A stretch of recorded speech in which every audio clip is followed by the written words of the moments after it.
Vamos agora começar um pouquinho também das leis positivas do espírito das leis Montesquieu. O estado de guerra foi que norteou a necessidade de controle. Por isso a lei positiva, a lei artificial criada pelos homens, ou seja, essa necessidade de proteção, né? Em Hobbes a gente tem isso, né? Os homens acreditam nas leis e cumprem as leis pelas punições e também pelo medo, né? A necessidade de proteção. Então, como tributo ao Estado, eles aderem às leis desse próprio Estado para fugir da barbárie, né? Da guerra e tal. O direito das gentes, e aí ele vai dividir o direito aí em três partes aí, né? Seria o direito das gentes, ou direito internacional, né? Mais conhecido como direito internacional, o direito de controle, deveres, direito da parte entre os povos, um tipo de direito que torna possível a convivência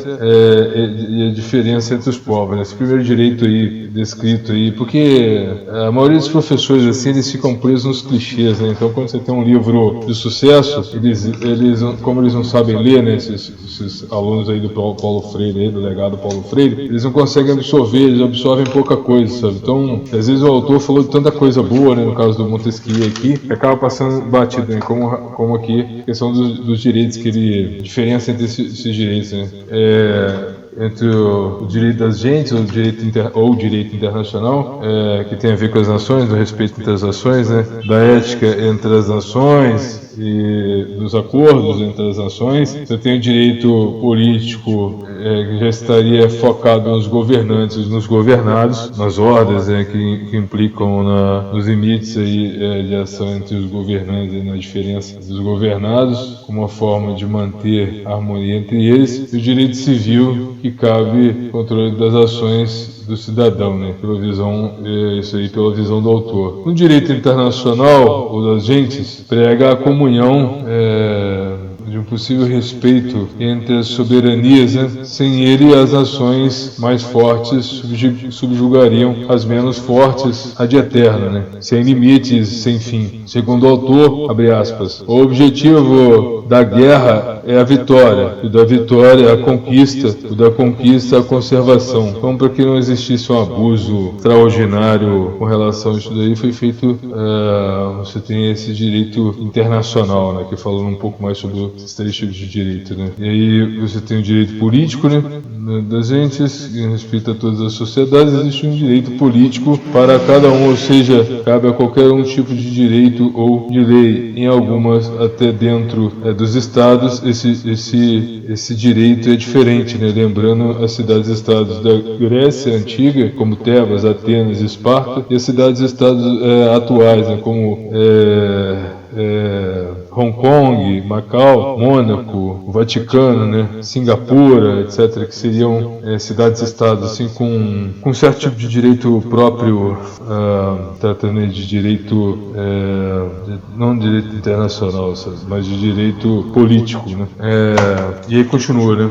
Uma coisa sobre o poder, na visão do autor, o poder político implica a união de muitas famílias. Claro, por isso, se não teríamos uma forma eterna de nepotismo, filhotismo, proteção, favoritismo, ou seja, parcialidade, que acentuando contra a ideia de democracia, né? Eu queria dizer isso, né? Você tem aí o jogo de poder, quando se trata desse poder político, é necessária a união de muitas famílias, e não só de uma, né? Acho que é a crítica que ele está fazendo, e quando fala de poder, né? E na situação lá, poder de uma família, teria que ser pelo menos mais de uma, para que houvesse... Aqui ele está querendo justificar, na verdade, a democracia, né? Explicar como a democracia acontece, porque se uma só família, quando se toma à frente, né?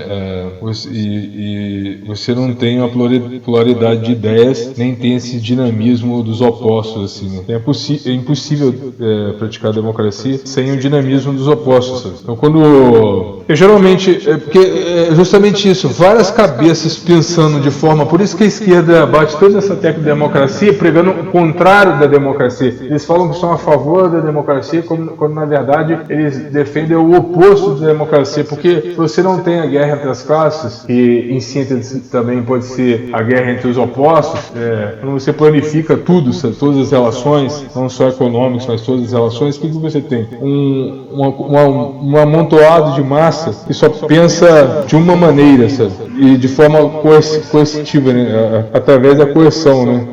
Através da força, ou você pensa como o governo quer que você pense, e o governo fará tudo para você pensar dessa forma, né? Controlará as mídias, os livros, etc. Então, assim, quando o governo atua nesse controle para fazer uma massa que só pode ter uma ideia comum, sem conflito, quando você tem um período longo de doutrinação, né? Interrupto, assim. Como é que você faz essa doutrinação sem resistência? Oprimindo quem tentar resistir. Então, assim, em si é um governo antidemocrático, sabe? E aí, quando acaba esses antagonismos que o Marx sempre lutou para destruir, quando você mata o antagonismo, você mata junto a democracia, sabe? Porque só a democracia, quando existe esse conflito essas não de diferentes classes, mas de diferentes mentalidades, sabe? Então, assim, em nome de uma classe única, eu tiro do ser humano a liberdade de escolher ser aquilo que ele deseja ser, sabe? Mas é lógico que para isso eu tenho que dar o queijo, né? Eu tenho que dar a isca, né? Eu tenho que montar a arapuca, sabe? Isso aí que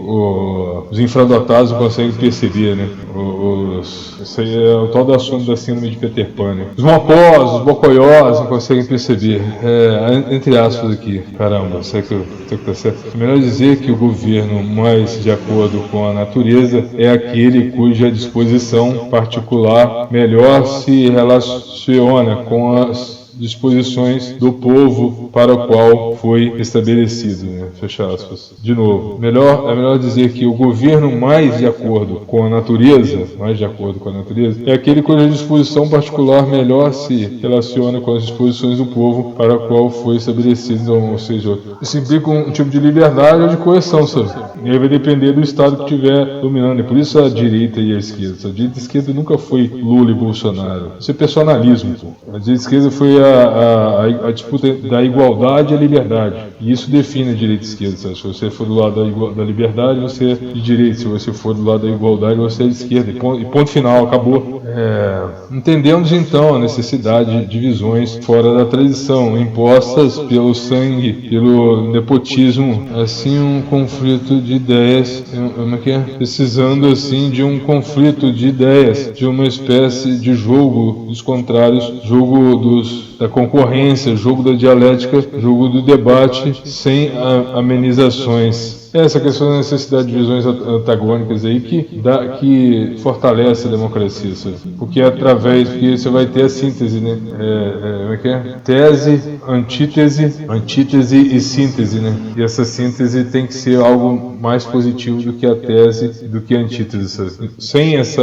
Então, o que o marxismo pretende acabar é com essa tese e antítese, sabe? Então, assim, não vai existir ideia melhorada, não vai existir objeção, sabe, de ideia, sabe? E como é que eu sei que não vai existir? Só desarma o povo para ver. Aumenta o poder do Estado, o poder do Exército e desarma o povo. Como é que o povo vai reagir? Controla a informação, né? As mídias. O povo não tem como agir, então ele vai ser totalmente subordinado ao Estado. Esse que implica em ser de direita ou ser de esquerda, sabe? Mais uma vez, não é Lula e Bolsonaro, sabe? A lei civil é o caso particular, como o próprio nome diz, é uma lei, e aí agora para fechar, né, a lei civil, o próprio nome diz, né, é uma lei de controle, visto que para os homens só as leis naturais são insuficientes, para os animais basta a lei natural, para os homens não, e por isso essas leis artificiais aí, para chamar ditas leis positivas, né. E eu fecho, eu sou advogado também, tá bom demais, e até mais, até a próxima.